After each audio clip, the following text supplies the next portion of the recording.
Hello friends, welcome to my channel. இன்றைக்கி நம்ம என்ன பார்க்க போகிறோம் அப்படின்னா, என்னோடய ஃபேவரட் டாபிக் ஆஃப்ஸ்பின் பற்றி நம்ம பார்க்க போகிறோம்.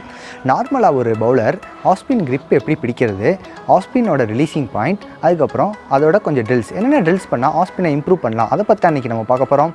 சரி வாங்க, டைம் வேஸ்ட் பண்ணாமல் வீடியோக்குள்ளே போகலாம்.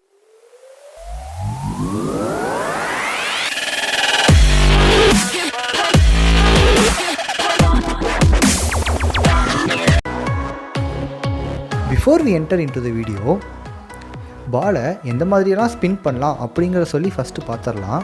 ஃபஸ்ட் ஒன் பார்த்தோம் அப்படின்னா ஓவர் ஸ்பின்னை யூஸ் பண்ணி நம்ம பாலை ஏர்லேயே டிப் பண்ண வைக்கலாம்.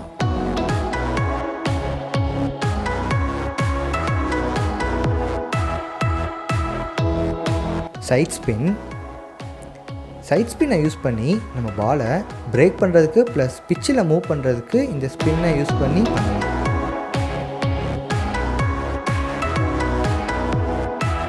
அப்படின்னா லேட்ரல் ஸ்பின்னை யூஸ் பண்ணி நம்ம பாலை ட்ரிஃப்ட் பண்ணுறதுக்கும் ப்ளஸ் ஏரில் பாலை கர்வ் பண்ணுறதுக்கும் இந்த லேட்ரல் ஸ்பின்னை யூஸ் பண்ணி பண்ணலாம்.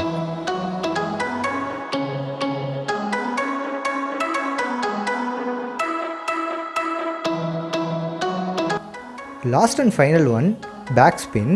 இந்த பேக் ஸ்பின்னை யூஸ் பண்ணி நம்ம பாலை எக்ஸ்ட்ரா கர்வேச்சர் ஜென்ரேட் பண்ணுறதுக்கு இந்த பேக் ஸ்பின்னை யூஸ் பண்ணி பண்ணலாம்.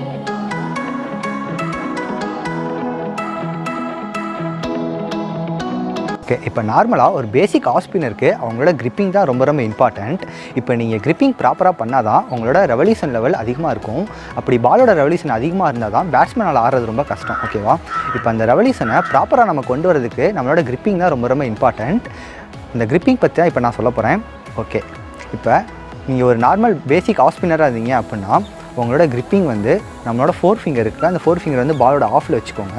அதுக்கப்புறம் உங்களோட மிடில் ஃபிங்கர் வந்து கொஞ்சம் எக்ஸ்டெண்ட் பண்ணி வச்சுக்கோங்க. அதுக்கப்புறம் உங்களோட தம் ஃபிங்கர் வந்து இப்படி இருக்கணும். ஓகேவா? இதுதான் நார்மல் ஆஃப் ஸ்பின்னரோட கிரிப்பிங்ஸ். பேசிக் ஆஃப் ஸ்பின்னருக்கு பார்த்தீங்க அப்படின்னா அவங்களோட ஃபிங்கர் வந்து இவ்வளோ தூரம் எக்ஸ்டெண்ட் ஆகாது.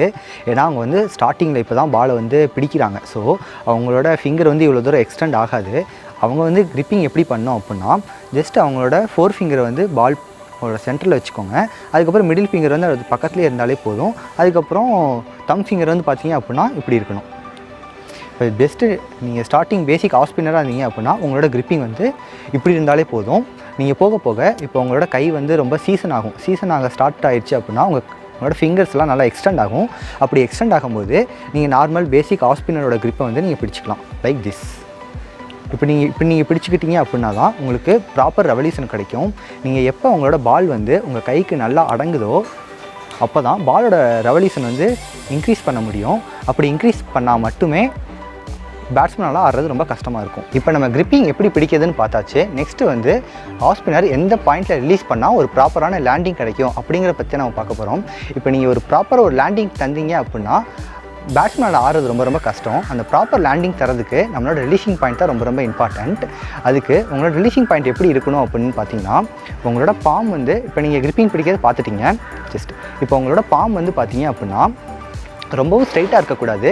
உங்களோட பாம் வந்து ரொம்பவும் இந்த சைடு இருக்கக்கூடாது, ரொம்பவும் ரைட் சைடும் ரொம்ப ஸ்லாண்டாகி இருக்கக்கூடாது. ஜஸ்ட்டு உங்களோட பாம் வந்து பார்த்தீங்க அப்படின்னா 45 டிகிரி ஆங்கிளில் இப்படி இருக்கணும். உங்களோட பாம் வந்து 45 டிகிரி ஆங்கிள் லைக் திஸ். ஓகேவா?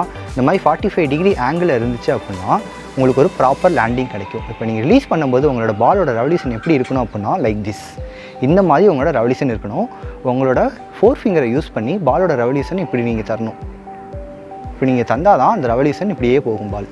பாலோட ரெவல்யூஷன் இப்படியே பிச் ஆகி இப்படி இந்த சைட் டேர்ன் ஆகும். இப்போ நீங்கள் ப்ராப்பரான ஒரு ரெவல்யூஷன் தந்தீங்க அப்படின்னா பால் பிச் ஆகி இந்த டேர்ன் ஆகும். அப்படி டேர்ன் ஆச்சு அப்படின்னா பேட்ஸ்மேன் ஆடுறது ரொம்ப ரொம்ப டஃப்பாக இருக்கும்.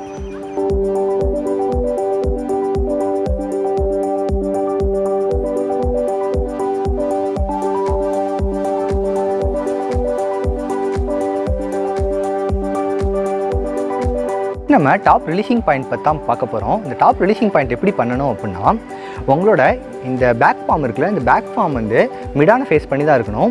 இந்த ஃப்ரண்ட் ஃபார்ம் வந்து பார்த்தீங்க அப்படின்னா ஃபைன் லெக்கை ஃபேஸ் பண்ணி தான் இருக்கணும்.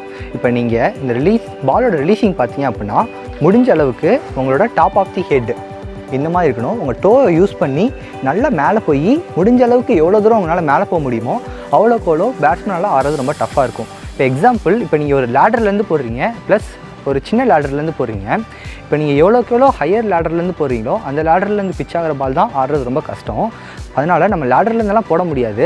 முடிஞ்ச அளவு நம்மளோட ஹைட்டை யூஸ் பண்ணுறதுக்காண்டி நம்மளோட டோவை யூஸ் பண்ணி முடிஞ்ச அளவு மேலே போங்க. மேலே போய் பாலை ரிலீஸ் பண்ணிங்க அப்படின்னா தான் அந்த ஒரு நிஃப்ட் ப்ளஸ் ட்ரிஃப்ட் கிடைக்கும்.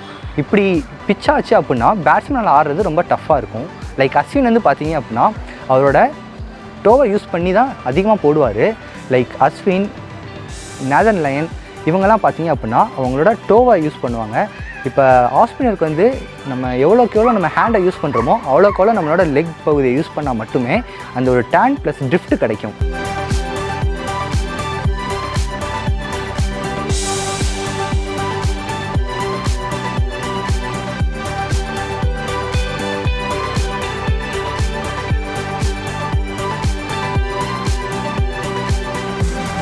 கண்டக்ட் பண்ணால் இந்த வீடியோ இன்னும் கொஞ்சம் இன்ட்ரெஸ்டிங்காக இருக்கும் அப்படின்னு சொல்லி நான் நம்புகிறேன். ஸோ ஒரு சிம்பிள் கொஸ்டின் கேட்குறேன். அந்த கொஸ்டினுக்கு ஆன்சர் தெரிஞ்சிருந்தால் கீழே கமெண்ட்டில் லீவ் பண்ணுங்கள். அதை பற்றி நம்ம நெக்ஸ்ட் வீடியோவில் டீட்டெயிலாக எக்ஸ்பிளைன் பண்ணலாம். ஸோ இந்த வீடியோக்கான கொஸ்டின் என்ன அப்படின்னு பார்த்தா, இப்போ நார்மலாக ஒரு பேட்ஸ்மேன் 103 இல்லைனா 104 ஸ்கோர் பண்ணாங்க அப்படின்னா அதை 103, 104 அப்படின்னு சொல்லி அவங்க சொல்ல மாட்டாங்க. அதை வந்து 103 இல்லைனா 104ன்னு சொல்லி தான் சொல்லுவாங்க. அந்த 104 அந்த நாட்டுக்கு என்ன ஸ்பெல் யூஸ் பண்ணுவாங்க அப்படின்னு உங்களுக்கு யாராச்சும் தெரிஞ்சுதா கீழே கமெண்ட்டில் லீவ் பண்ணுங்கள் வித்தவுட் கூகுள் இட். இப்போ ஆஃப்ஸ்பின்னர் நிறையா ப்ராக்டிஸ் பண்ணுங்கள். முடிஞ்ச அளவு நிறைய எவ்வளோக்கு கிரவுண்டில் ஸ்பெண்ட் பண்ணுறீங்களோ அப்போ தான் நம்மளோட பவுலிங்கை வந்து இம்ப்ரூவ் பண்ண முடியும்.